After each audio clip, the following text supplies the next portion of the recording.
ഈശോയിലെ ഏറ്റവും സ്നേഹം നിറഞ്ഞവരെ, ഇന്നത്തെ സുവിശേഷത്തിൽ നമ്മൾ വായിച്ചായിട്ടത് ബഥാനിയയിലെ തൈലാഭിഷേകത്തെ കുറിച്ചാണ്. നമ്മള് പീഡാനുഭവ വാരത്തിലേക്ക് നമ്മൾ പ്രവേശിച്ചിരിക്കുന്നു.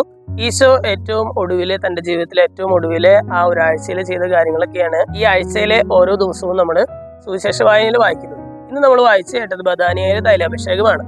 ഇവിടെ തൈലാഭിഷേകത്തെ കുറിച്ച് പറഞ്ഞു കഴിയുമ്പോൾ അവിടെ പറയുകയാണ്, അനേകം യഹൂദര് ആ വീട്ടിലേക്ക് എത്തിയിരുന്നു, ഈശോയെ കാണാൻ വേണ്ടിയിട്ട് എത്തിയിരുന്നു എന്ന് പറയുകയാണ്. എന്നിട്ടൊരു വാചകം കൂടി അവിടെ കൂട്ടിച്ചേർക്കുകയാണ്. അതായത് അവര് വന്നത് ഈശോയെ കാണാൻ വേണ്ടി മാത്രമല്ല, മറിച്ച് അവൻ മരിച്ചവരിൽ നിന്ന് ഉയർപ്പിച്ച ലാസറിനെ കൂടി കാണാൻ വേണ്ടിയിട്ടാണ്.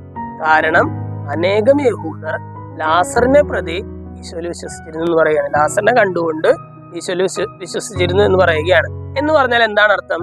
ഈശോ ലാസറിന്റെ ജീവിതത്തില് ഒരു അത്ഭുതം പ്രവർത്തിച്ചു.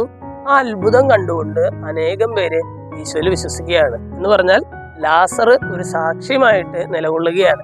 നമ്മൾ ഒരു ഇന്നത്തെ വചനഭാഗം വായിച്ചു ചെയ്യുമ്പോൾ നമ്മൾ ചിന്തിക്കേണ്ടത് ഇത് തന്നെയാണ്. അതായത് ദൈവം ഒരുപാട് അനുഗ്രഹങ്ങൾ നമ്മുടെ ജീവിതത്തിലും നൽകിയിട്ടുണ്ട്, ഒരുപാട് അനുഗ്രഹങ്ങൾ നമ്മുടെ ജീവിതത്തിൽ ചൊരിഞ്ഞിട്ടുണ്ട്, ഒരുപാട് അത്ഭുതങ്ങൾ പ്രവർത്തിച്ചിട്ടുണ്ട്. നമ്മളൊന്ന് ചിന്തിക്കണം, എൻ്റെ ജീവിതത്തിൽ ദൈവം നൽകിയ അനുഭവങ്ങൾ വെച്ചിട്ട്, അനുഗ്രഹങ്ങൾ വെച്ചിട്ട് അതൊരു സാക്ഷ്യമായിട്ട് ഞാൻ മാറ്റിയിട്ടുണ്ടോ? മറ്റുള്ളവരുടെ ആ അനുഗ്രഹങ്ങൾ പറയാനും അനുഭവങ്ങൾ പങ്കുവെച്ചുകൊണ്ട് ഈശോയിൽ വിശ്വസിക്കാൻ തക്ക വിധത്തിൽ മറ്റുള്ളവരുടെ മുമ്പിൽ ഒരു സാക്ഷ്യമായിട്ട് ഞാൻ മാറിയിട്ടുണ്ടോ എന്ന് നമ്മളൊന്ന് ചിന്തിക്കണം.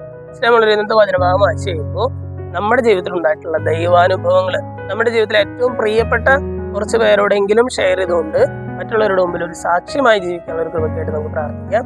ദൈവം നമ്മെല്ലാവരെയും സമൃദ്ധമായിട്ട്